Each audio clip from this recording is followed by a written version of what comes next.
নমস্কার বন্ধুরা, আবারও নতুন একটা রেসিপিতে আপনাদের সকলকে স্বাগত। তো বন্ধুরা দেখুন, আমি এখানে সয়াবিন নিয়ে নিয়েছি। এই সয়াবিনগুলো হচ্ছে ছোট ছোট দানা। তো দেখুন, সয়াবিনগুলো খেতে কিন্তু খুব ভালো লাগে। তো আজকে আপনাদেরকে আমি সম্পূর্ণ নিরামিষ পদ্ধতিতে আজকে সয়াবিন রেসিপি করে দেখাবো। তো বন্ধুরা দেখুন, আমি একটা অন্য পাত্র নিয়ে নিয়েছি। এই পাত্রের মধ্যে আমি এই সয়াবিনগুলো দিয়ে দেবো। আপনারা অবশ্যই কিন্তু প্রথম থেকে শেষ পর্যন্ত দেখবেন কিভাবে আমি রান্নাটা করছি। সয়াবিন কারি তো আমরা সবাই করতে জানি, কিন্তু আমি আজকে একটু অন্য ধরনের সয়াবিন কারি রেসিপি করে দেখাবো আপনাদের। আপনারা অবশ্যই প্রথম থেকে শেষ পর্যন্ত দেখবেন। তো দেখুন বন্ধুরা, তারপরে সয়াবিনগুলো দিয়ে আমি জল দিয়ে আমি কিছুক্ষণ ভিজিয়ে রেখে দেব। তাহলে সয়াবিনগুলো কিন্তু ভালোভাবে ভিজে যাবে।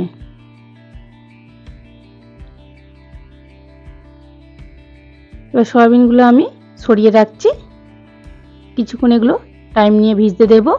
তারপরে দেখুন বন্ধুরা, আমি এখানে একটু মশলা করে নেব। তার জন্য নিয়ে নেব জিরে, ধনে আর একটু আদা নিয়েছি। এগুলো আমি মিক্সার মেশিনে বেটে নেব। তার জন্য একটা মিক্সার জার নিয়ে নিয়েছি। এবার এর মধ্যে মশলাগুলো আমি দিয়ে দেব।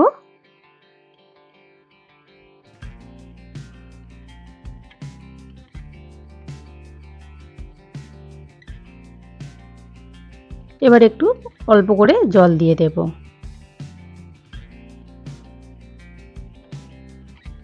আমি এগুলো বেটে নিয়ে আপনাদের আমি দেখাচ্ছি।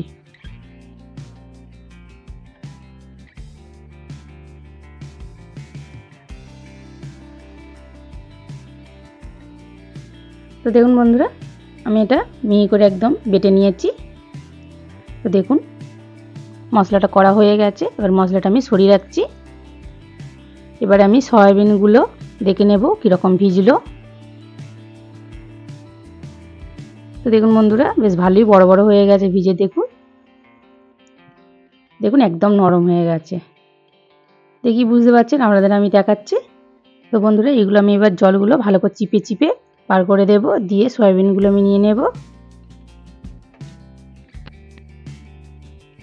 তো বন্ধুরা, আজকের রেসিপিটা যদি ভালো লাগে লাইক শেয়ার কমেন্ট অবশ্যই করবেন, বন্ধুদের সঙ্গে শেয়ার করবেন, চ্যানেলটিকে সাবস্ক্রাইব করে পাশে থাকবেন আর নতুন বন্ধুদের সঙ্গে শেয়ার করবেন। তো বন্ধুরা, এই রেসিপিটা যদি কোনো নতুন বন্ধু দেখে থাকেন অবশ্যই একটা লাইক দেবেন, সাবস্ক্রাইব করে পাশে থাকবেন।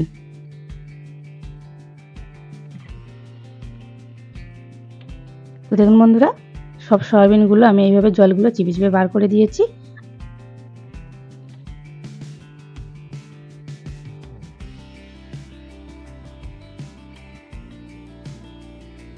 তো বন্ধুরা, এবার এগুলো নিয়ে রান্না করে নেব। তো কিভাবে আমি রান্না করছি আপনারা অবশ্যই দেখুন।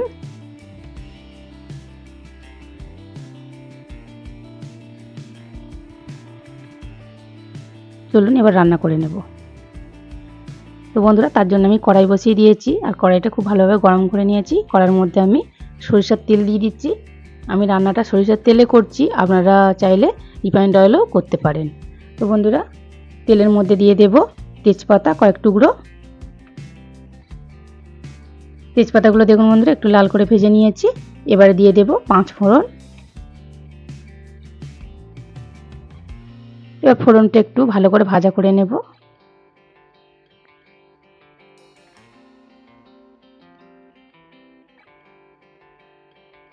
ফোড়নটা দেখুন বন্ধুরা ভাজা করে নিয়েছে, খুব সুন্দর একটা সেন্ট উঠেছে। এবার আমি দিয়ে দেব কেটে রাখা টমেটো। এখানে দুটো ছোট সাইজের টমেটো আমি দিয়ে দিচ্ছি। এবার দিয়ে দেব সয়াবিনগুলো।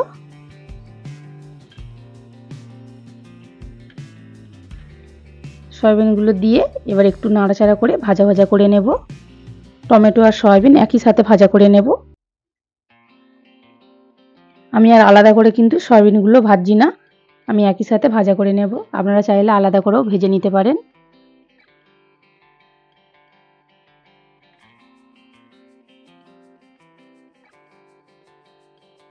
তো দেখুন বন্ধুরা, উল্টে পাল্টে কিন্তু সয়াবিনগুলো আমি বেশ ভেজে নিয়েছি, আপনারা দেখেই বুঝতে পারছেন।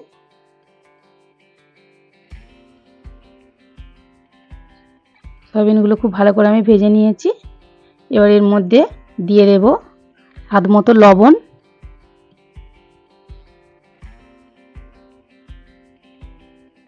এবার দেব হলুদের গুঁড়ো। তারপর দেব ঝাল লঙ্কার গুঁড়ো। ঝালটা কিন্তু আপনারা অবশ্যই বুঝে দেবেন যে যেমন খাবেন। এবার দিয়ে দেব একটু চিনি। চিনিটা দিলে কিন্তু স্বাদটা খুব ভালো আসে, তো সেই জন্য। এবার দিয়ে দেব সে বেটে রাখা মশলা, আদা জিরে ধনে একসাথে বেটেছিলাম আপনাদের দেখিয়েছি সেইটা। এবার একটু দিয়ে দেব মশলা ধোয়া জল।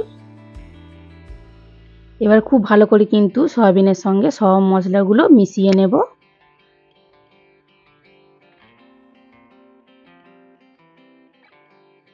তো বন্ধুরা আপনারা অবশ্যই একবার এইভাবে সয়াবিনের রেসিপি করে খেয়ে দেখুন, অসাধারণ লাগে কিন্তু খেতে। তো বন্ধুরা মাংস ফেলে কিন্তু খেতে ইচ্ছা করবে, এত সুন্দর টেস্ট হয়। তো বন্ধুরা এখনও সয়াবিনের মধ্যে কিন্তু আমি মেন জিনিসটাই দেওয়া হয়নি, আমি দেব লাস্টে। আপনারা অবশ্যই প্রথম থেকে শেষ পর্যন্ত দেখুন, তাহলেই কিন্তু বুঝতে পারবেন। তো দেখুন বন্ধুরা সয়াবিনগুলো খুব ভালো করে মিশিয়ে নিয়েছি, তারপরেও আমি আবার একটু জল দিয়েছিলাম। জল দিয়ে এবার খুব ভালো করে কষিয়ে নিচ্ছি। জলটা খুব বেশি দেবো না, অল্প করেই দিয়েছি। দিয়ে দেখুন খুব ভালো করে কিন্তু উল্টো পাল্টে কষিয়ে নিচ্ছি, যেহেতু সয়াবিন জলগুলো খুব ভালোভাবে টেনে নিচ্ছে।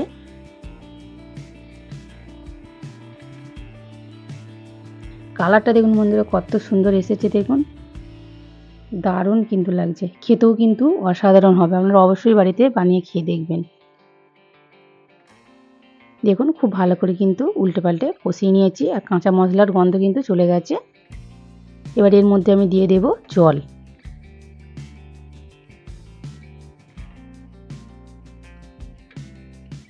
এবার খুব ভালো করে একটু নাড়াচাড়া করে নেব।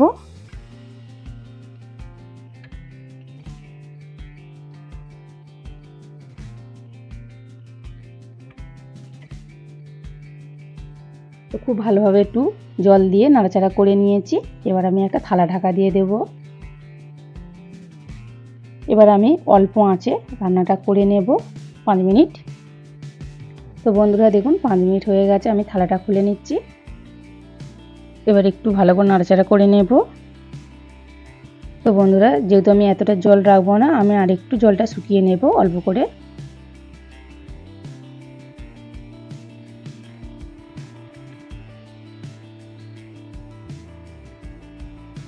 তো বন্ধুরা এবার আমি দিয়ে দেব সেই মেন উপকরণ হচ্ছে কসৌরি মেথি। এটা অবশ্যই দেবেন, দারুণ কিন্তু টেস্ট হয় আর খেতে খুব ভালো লাগে, খুব সুন্দর একটা সেন্ট আসে, দারুণ এর ফ্লেভারটাই দারুণ লাগে।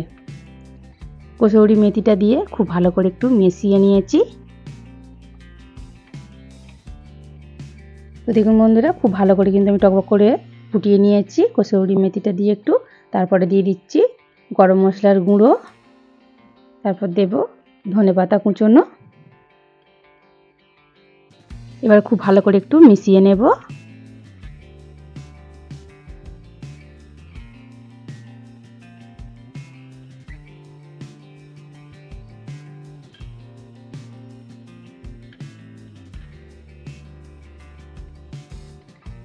তো দেখুন বন্ধুরা খুব ভালো করে কিন্তু মেশানো হয়ে গেছে, আর আমার কিন্তু সয়াবিন কারি হয়ে গেছে। তো আমি এই রকমই রাখবো, এর বেশি আর জলটা শুকাবো না, কারণ ঠান্ডা হওয়ার পর একটু বসে যাবে। তো সেই জন্য আমি গ্যাসটা অফ করে দিয়েছি। এবার দিয়ে দেব একটু ঘি।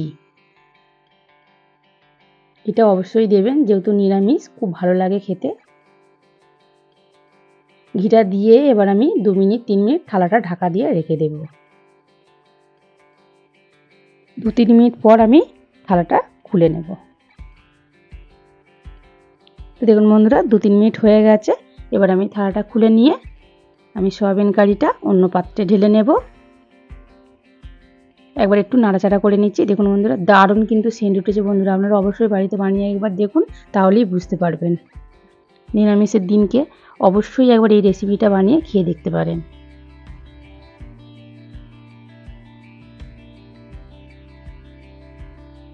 তো বন্ধুরা এবার আমি ঢেলে নেব।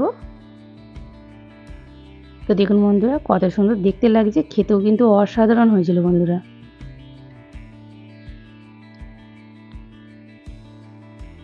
তো দেখুন বন্ধুরা কি দারুণ লাগছে দেখুন।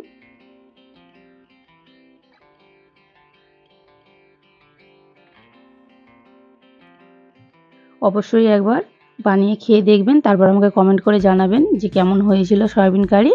তো তো বন্ধুরা দেখা হচ্ছে নতুন একটা রেসিপি নিয়ে। ততক্ষণ ভালো থাকুন, সুস্থ থাকুন, সাবধানে থাকুন।